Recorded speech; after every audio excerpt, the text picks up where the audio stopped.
Gordon Ramsay's miserable attempt to call this oven brisket barbecue was such a huge fail for a man with such a large ego. We're gonna dive right in and check out this dry baseball that he calls a brisket. Now, I'd like to think I'm a pretty nice guy, but I'm not gonna feel bad for this at all. As long as I can remember, Gordon has been making people feel horrible inside. He does this weird Stockholm syndrome thing where he verbally beats you down and then slowly grooms you back into being buddies again, like none of this verbal or mental abuse ever happened. His mistake was entering the world of barbecue and making it available for everyone to see. Ant's Barbecue Cookout actually did a video on this, but I feel like he was a little bit too nice. I'm not gonna hold back. Gordon, you're not going anywhere. You're in my world now, Grandma. So let's get on with this joke of a brisket. It's beef brisket, a super cheap cut from the breast of the cow.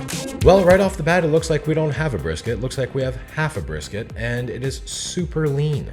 I'm afraid to go into the comments and see what people think about this. You love barbecues, right? Yes. So, you're gonna help me barbecue this delicious piece of brisket. The first thing she says is, are we gonna barbecue it outside? Are we barbecuing it outside? And can we just appreciate the cringe on Gordon's face here? He's like, we're gonna actually put the barbecue flavor on there, but we're gonna cook it in the oven. Kind of funny how she's nodding like she has no choice in the matter. She's like, okay. Oh, don't worry about that. We're gonna put barbecue flavor on it. We're just gonna magically make it barbecue. It's magic. Oh, mustard powder. Here, we have some celery seed. All right, Gordon, don't let me down. You are a culinary master. Let's see this rub. A little bit of salt in there.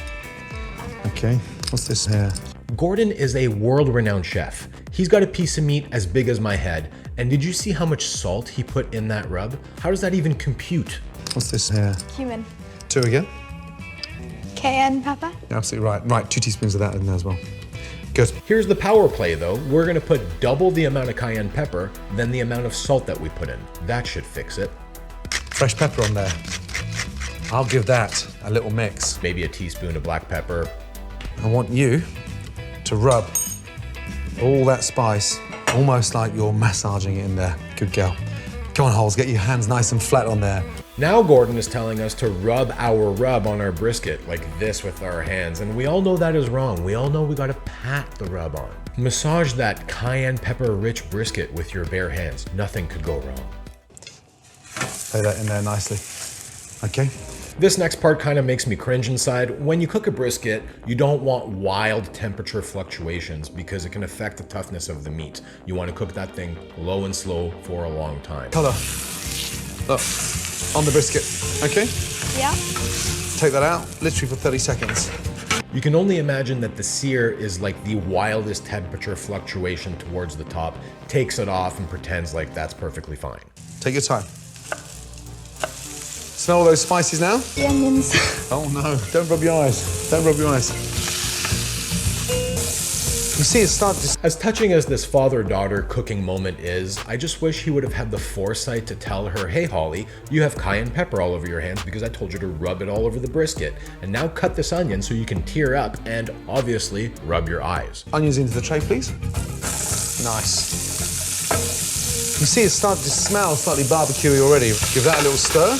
I don't really know where onions fit in all of this. I've never put onions when I wrap the brisket inside the wrap. Maybe I should, maybe that'd be good. But realistically, what we're looking at here is a Jewish oven brisket. However, Gordon keeps insisting this is barbecue, and it is not. I think it could use a little bit more sauce or gravy, however you want to call it. 1 nice tablespoon of brown sugar. What does the brown sugar do, Dad? So the brown sugar... It burns, Holly. It burns. Gordon's about to whip a Budweiser out of the fridge, and I can only think of one of 2 reasons. Either Budweiser paid for product placement because, well, it's television and that's what large corporations do, or Gordon's about to drink a Budweiser to relate to Americans for American barbecue's sake, which is so low, Gordon. A Budweiser. For the brisket. Okay, 1 bottle of beer in, please. So you go in. You put yours in there, I'll put mine here. Dad! Good health to you and your brisket. Good health. Is it really the king of beers? I mean, if you like beers, is it really the king of beers? Bring that to the boil. Okay, now this is where it gets really exciting. I want you to lift the brisket up and put it on top of the onions. In she goes. This is where it gets really exciting, Holly. We are about to boil a brisket in a bunch of beer. But wait, I need to add more liquid to make sure it boils properly. Yeah, that's the right way to do it. I'm using beef stock, but it will work with chicken stock or even vegetable stock. Once the stock has come to the boil, cover tightly with foil. First of all, this guy sears his brisket. God only knows how hot that surface was. And then he boils it. Simply pop it in the oven for 3.5 hours. Oh, Gordon, what are you doing, buddy? Why are you boiling it? See, that smell just sort of travels everywhere. Oh. My brisket. How come is it shrunk?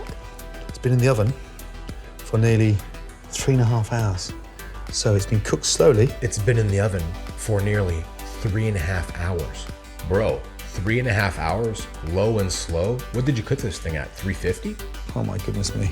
Let me just show you what this looks like. I'll start slicing it and see how soft. That might look like a good piece of meat. Came out of the oven, looks cooked. It's got some onions hanging off of it. It does look tasty. Look at that. And here's the thing about helping Daddy cook. Here's the It looks just like a pot roast that sat in the slow cooker with a bunch of broth for hours and hours. And then when you bite into it, even though it's really, really juicy, the fibers of meat just get caught between your teeth and it just tastes dry. It's a really weird feeling. Wow. That is brisket. Spicy. Barbecue. Onion gravy. Look at that soup. What? Is the perfect way to serve brisket. Right, you ready? No, Gordon, that is not the perfect way to serve brisket. That is the perfect way to get meat fibers stuck between your teeth. And everyone around the table is like, oh, that's really good. You did a great job. It's gross and unappealing. This is a real American beauty. Gorgeous, low and slow cooked barbecue beef brisket. So I scoured YouTube and I tried to find an example of Gordon doing a good job on a brisket, but I didn't find that. You know what I did find though? An excuse. You wanna know why he can't do good barbecue over there? Apparently, the weather. What? Why do you think American barbecue is so great? Why can't they replicate that in other countries? I know there are some countries that have great barbecue, but... why don't we get barbecues right in the UK? It's always pissing a rain. Yeah. Oh, really? Oh, maybe that is what it is. So that's the what weather. it is, the weather.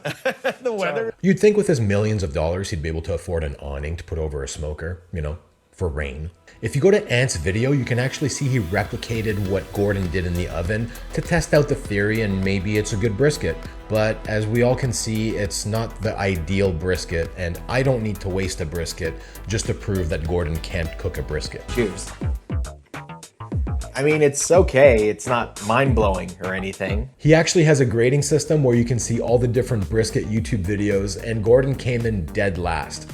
I don't need to cook this brisket just to prove Gordon can't cook a brisket. This is a Jewish oven brisket at best. BuzzFeed did a video where all these Jewish moms got together and tried each other's oven brisket, and I don't know how Gordon would hold up in that forum. Hey, if you're gonna sear something, don't sear a brisket. Sear a delicious Wagyu ribeye steak like I did in this video. Well, until I see you in the next video, keep brisket real, folks.